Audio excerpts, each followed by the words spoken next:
Hi guys, politics has made so many politicians a hardcore liars. APC spokesperson Festus Kayemo has come out to defend Tinubu's health issue, said Tinubu is not sick. Despite all the videos that is going around, Kayemo denied them and demand apology from Arise TV. Guys, he was very angry and rude in answering questions and refused to give a clear result on Bola Ahmed Tinubu health condition. Guys, watch this video and don't forget to drop your comments. Also share it. Well, no matter how much they repeat it, the opposition and the section of the press, no matter how much they parrot it, the fact remains that there is no evidence to the contrary that my candidate has some kind of health issues. I said it on this program before, that the strategy has been to repeat a lie 1,000 times until that lie sticks out as the truth. But as I speak with you, in the last few weeks, Asiwaju Bola Ahmed Tinubu has been more active on the campaign trail than any other candidate. He has been going around day to day, hour to hour, from place to place, having several meetings. And after all of the rallies, he continues consultations till the wee hours of the morning. So how else can one prove his fitness other than that? So like I said, now, bam, this program opens. The first thing you ask is about health. It's just a strategy of the opposition to continue to stick this and repeat it 1,000 times. But let me tell you this, ordinary Nigerians watching their television screens, reading about his itinerary, they have made up their minds. I can tell you that. No matter how much you continue to repeat it, there is no problem at all with Asiwaju Bola Ahmed Tinubu.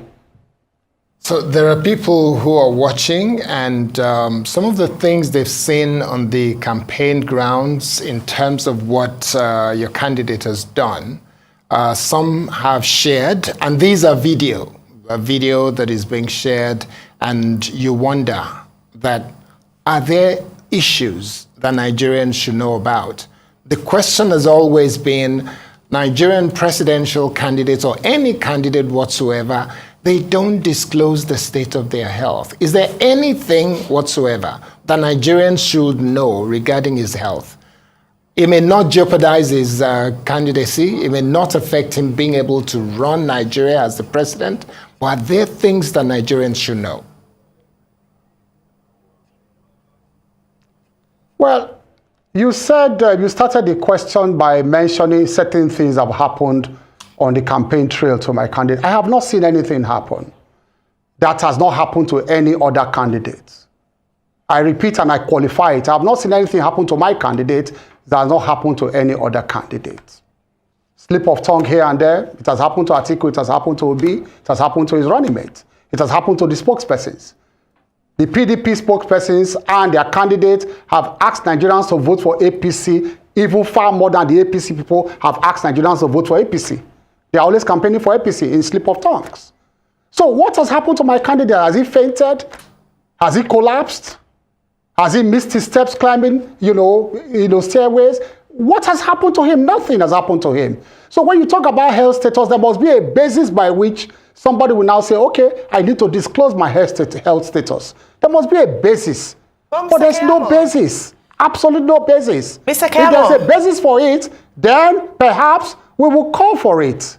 Well, Mr. Kayemo. For me, really, to spend For me, really, to spend the first 5 minutes of this program talking about health issue that does not exist is actually absolute waste of time, because I want to go to more serious issues. We will move to issues, but you must admit that the health status of a candidate who is vying for the #1 position in Nigeria is important. When you go to even the private sector and you want to take on an important job, you'll be asked to go for medicals in sports, in different sectors. So I don't think it's remiss for Nigerians to ask for the status of their presidential candidate, bearing in mind that the current president, who is under your party, has also been out of the country for a considerable number of days in his time, in office. So it's important for Nigerians to know how fit the presidential candidate is. And so I'll just ask one more time before we move on to the next thing, just to check where you say that it is baseless. In Mina, he was rushed off stage. There's some reasons given.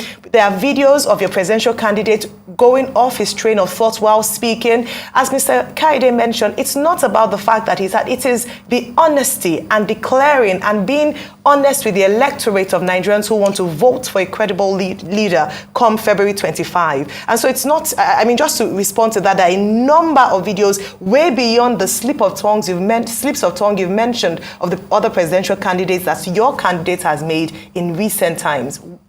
Too many to mention. Now you are making a statement. You're not even asking a question. And it is wrong. That is what I call the tyranny of the microphone. You just sit behind the microphone every day in the morning and you make profound statements and you don't know the weight of the statement you are making. For example, you say my candidate was rushed off stage in Mina. That is not true. That is absolute false. How can you say there? How can you stay there and make such a statement? And it is not true. Show the clips to Nigerians. You are a television station. Show the clips. It's on record. There was nothing like that. After the Mina event, no, don't argue. If you want to argue with me, then come and be a co-debater. You can't sit down there as a journalist, ask questions, I will answer you. You made a statement now to millions of Nigerians this morning saying my candidate was rushed off stage. How can you say that? After the event in Mina that day, he went on to commission different projects in Mina on that same day. Show me the clip where he collapsed, where they held him, where they took him. How can you, a television station, make such a statement? It is very, very unfortunate. And I'm saying it's wrong. All right. And I would demand an apology for that because there was no such incident that happened. You talk about slip of tongue and gaps and all of that, train of thought. Atiku just said in Katsina, what's it called, in Kogi, 2 days ago. He said that they should vote for the APC. Okay. Peter Obi went to Nasarawa, he was calling Nasarawa a country. No, hold on, let me finish. You said something. He went to Nasarawa, he was calling Nasarawa a country. Peter Obi?